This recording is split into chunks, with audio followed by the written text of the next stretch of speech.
The security budget for these games is nearing $250 million, a huge sum with challenges to match. This is, after all, the biggest international sporting event ever held in Canada.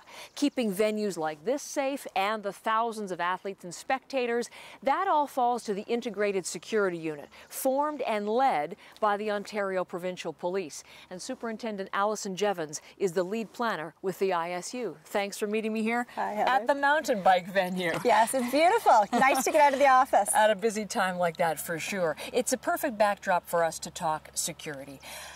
What is the threat level for the Pan Am Games right now? Threat level, we're going with the national threat level, which is at medium. Now, what does medium mean?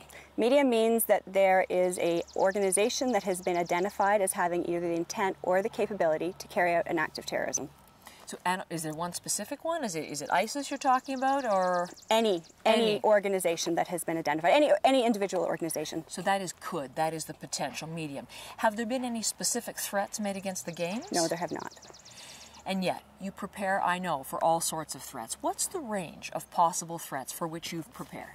Everything from environmental up to an act of terrorism. I mean, environmental issues cause us a great deal of concern because when you get into evacuations and things like that, they can become, very much security incidents. We prepare for disruptions by left-wing extremists. We're prepared for acts of terrorism. We are prepared for a number of different things. We'll come back to terrorism in just a second, but it also includes things like, should one of the venues collapse, doesn't it? Or some sort of public health disaster. This is that's all part of the plan? That's the gamut, not necessarily of security planning, but certainly all of we have so many partners that we're working with, and all of the different ministries, Ministry of Health, Ministry of the Environment, they all have their piece. All right.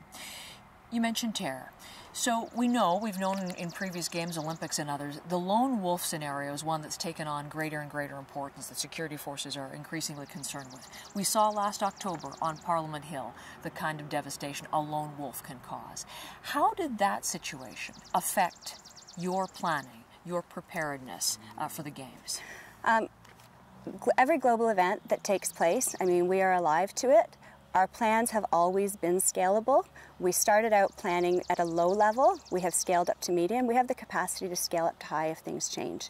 So, we have made sure that we have hard targets and that, we're ready depending on whatever comes our way. So it didn't really change anything specifically? You'd already been contemplating that scenario, but we saw it on our own home soil. We saw it on home soil, and we've had a lot of questions about what have you done. We've taken a look at all of our plans. We've done threat assessments for all of our venues. We're planning from a common set of planning principles. However, this venue is very different from one that you'd see, say, Pan Am Village in Toronto. Right. So you looked at all of that. I know there are operational concerns. You can't give us all of the details, but how, in general, what will people see as far as a security presence? What will they see of the security plan?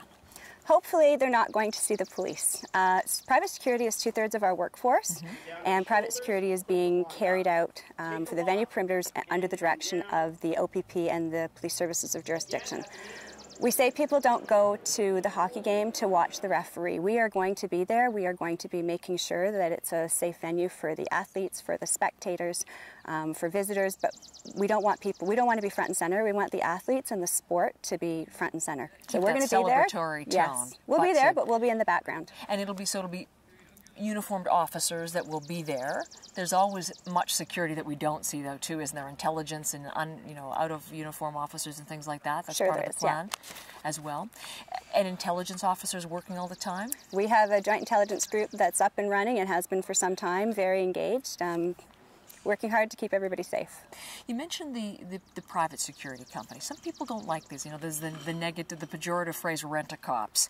They want concerned that they might be having weapons, that they might have police powers. Is that the reality for those private security? No, it's not the reality. They don't have police powers. They will not be armed.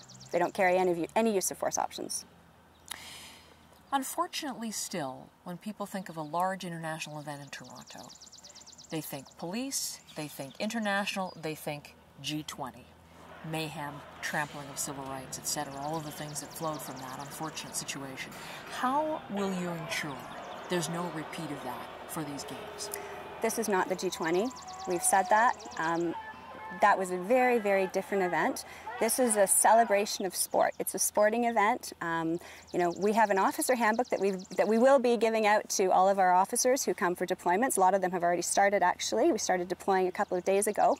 One of the first things in the officer handbook is a reminder of the fact that we live in Canada and this is our Charter of Rights and we will abide by it. You've been involved in this for some time, getting ready for the games. I have been. What security issue keeps you awake at night now? At this point, you know, I'm really comfortable. As the lead planner, I'm very comfortable. I think the plans are solid. We've been so fortunate to work with our partners. We've had the RCMP and all of the municipal services.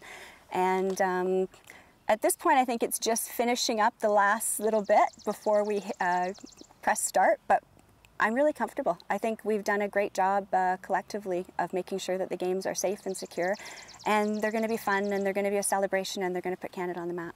Good to hear. Superintendent Jevons, thank you for your time. Thank you.